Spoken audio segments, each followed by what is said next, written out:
Before the Lord returns, the scripture tells us that the nations will declare peace and safety.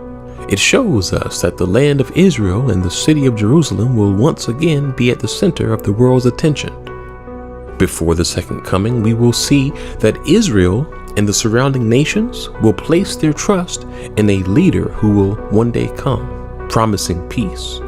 And so the question is, are we in our world today seeing a road being paved for these things to soon take place? Stay tuned.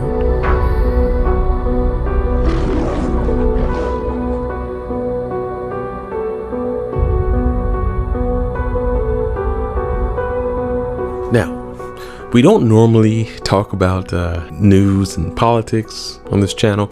That's not really our assignment.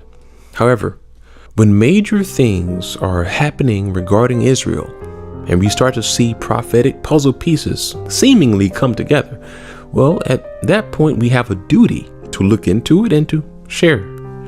And so that's what we've done in the past. That's what we did with the Hosea prophecy videos. We looked at how many Bible prophecies were clearly fulfilled with the circumstances surrounding Israel and the Jewish people.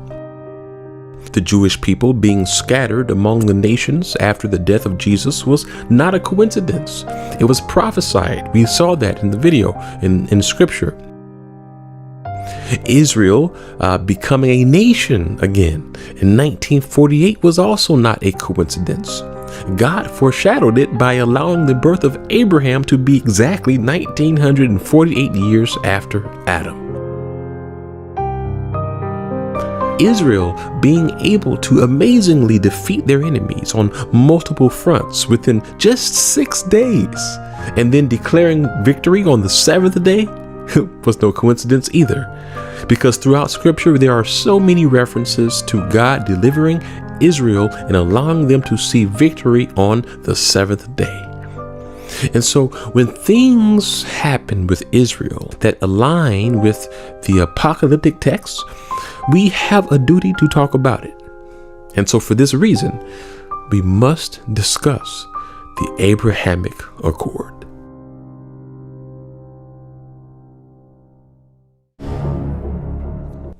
And so what we see happening with Israel now is huge. You know, this Abrahamic peace deal with Israel that was established a few weeks ago is without a doubt paving the way for major biblical prophecies to be fulfilled. And, you know, while with the coverage of this, you really only see President Trump and his face, and you see him signing the papers and getting the press, really. One thing we really need to explore is the man behind the scenes who really is the one responsible for making these deals happen. The man who has been in charge of all of this, Jared Kushner.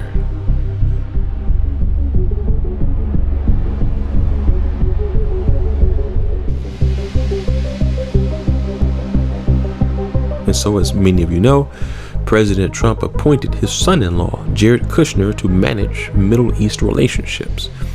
And under Kushner's leadership in 2018, exactly 70 years since Israel became a nation in 1948, the U.S. recognized Jerusalem as the capital of Israel and even established an embassy there.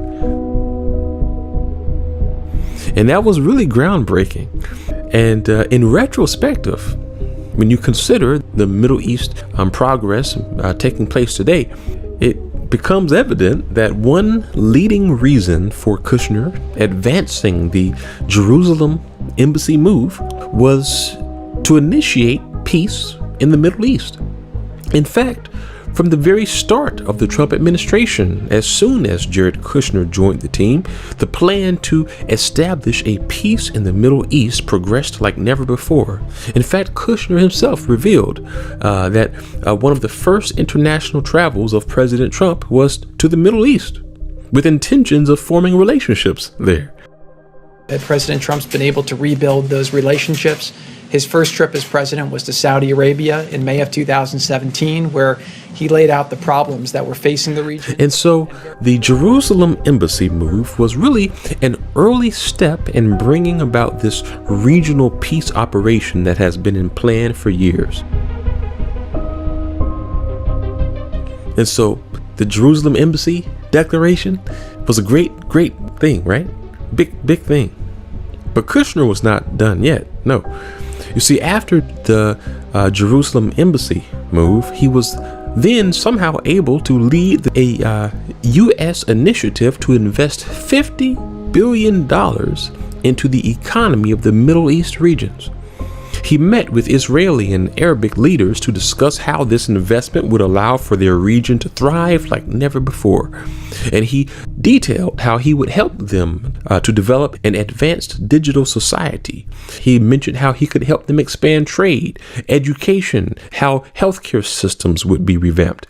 And Kushner skillfully developed an extensive plan to train their leaders on how to achieve all of this.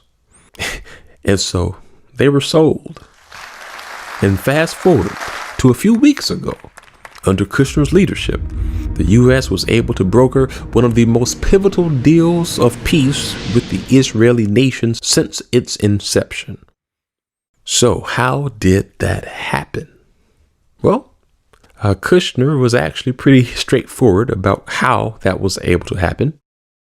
We laid out a 180-page, very detailed plan that we got Israel to agree to negotiate on the basis of, that invests $50 billion into their economy, that allows them to double their GDP over 10 years, that can create 1 million new jobs, help their people have a much better standard of life.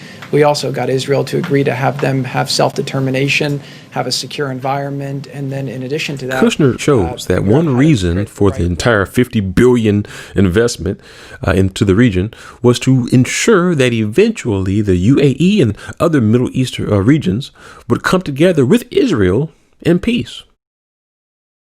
And so the point again is that the embassy being established in Jerusalem, the $50 billion being invested in the region, all of these things was to ensure that peace, this peace deal, the Abrahamic Accord, would be a success. That was the strategy from all of this activity from the start. And so now that the Abrahamic Accord has been established, their real goal is now possible. And this opens the door for what I can only call unbridled trade, tourism, investments, exchanges between the Middle East's two most advanced economies. And you will see how the sparks fly on this. It's already happening. And so, as you can see here, the Israeli Prime Minister, Benjamin Netanyahu, shares how now prosperity with Israel can flourish, trade can expand, and Israel can be positioned to thrive like never before. And Jared Kushner also agrees that this accord is only the beginning of advancement for Israel. I will just say today that this is a big breakthrough. This is something that's public. We have a lot of things that are happening privately right now that are quite excited. And I do believe, again, that over the next years, if the president is able to keep going forward, you're going to see some historic changes in the region that will really make the world a much safer and better place. Thank you. Thank you, Jared. Appreciate it. And so it's clear, we will be hearing a lot more regarding Israel very soon. And so again, if Bible prophecy shows that Israel will be at the center stage one day and that people will be saying peace and safety as they are now, well, We see why this is all a big deal, because we are now seeing the developments taking place to lead right into that reality. And so even though Trump is the president, let us remember who is the true mastermind behind this entire Middle East peace process. Kushner. In fact, he says that he has been working on this entire thing for quite some time. What you saw yesterday was the first peace deal in the Middle East in the last 26 years. I've been working on this very closely with President Trump over the last 3.5 years. It took a lot to get to this point, but this is a dramatic breakthrough that will make the Middle East safer. There have been many efforts to bring about this sort of peace and agreement with the Israeli region, but somehow Kushner pulled it off. And some would agree that only Kushner could have pulled it off. In fact, that's what Trump said. If you can't produce peace in the Middle East, nobody can. And some have suggested that one reason Kushner was able to achieve such success with Middle East peace and great relations with the Israeli prime minister is because he already knew the prime minister. You see, ironically, it was reported that the Israeli Prime Minister, Benjamin Netanyahu, was a dear friend of the Kushner family for years. Yeah. In fact, there are many articles, and you can find plenty of them, detailing how Netanyahu would visit the Kushner house, and he knew Jared Kushner very well as a youth. His parents and Netanyahu were great pals. And actually, the Israeli Prime Minister Netanyahu said this himself. I've known President Trump for many years, his team, some of whom I've known for many years too. Can I reveal, Jared, how long we've known you? Can I reveal, Jared, how long we've known you? Well, he was never small. He was always big. He was always tall. Yeah, he lets you know. Notice how he says, he knew him for a long time, and he wants to check in with him just to make sure it's okay if he can reveal how long they've had this relationship. And so, amazingly, before Jared Kushner was even in the White House as a peace negotiator, before he even married Trump's daughter, before he even really knew Trump, he knew the Israeli prime minister. You see, when you look at all of this, one could almost say his role to now be involved in peace negotiations with the Middle East was not just a coincidence, but was somehow destiny for him.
And so, as I always say, keep your eyes on Israel, because really, as Kushner himself said, this is only the beginning. 4 years ago, my father-in-law asked me to work on peace in the Middle East. I've given it my all. There's still much work left to accomplish, but the Abraham Accords is a giant step forward. To have played a role in its creation, and I say this as the grandson of 2 Holocaust survivors, it means more to me and to my family than I can ever express. We will continue to pursue peace between Israel, the biblical homeland of the Jewish people, and its Arab and Muslim neighbors, and I have never been more hopeful about peace. While this peace agreement was thought by many to be impossible, the stage is now set for even more. Over the last 3.5 years, a lot of people describe the state of the Middle East as hopeless. But what I've felt over the last couple weeks is a new sense of optimism, and we must seize that optimism, and we must continue to push to make this region achieve the potential that it truly has.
I just found out about. And the name of his channel is OTT TV.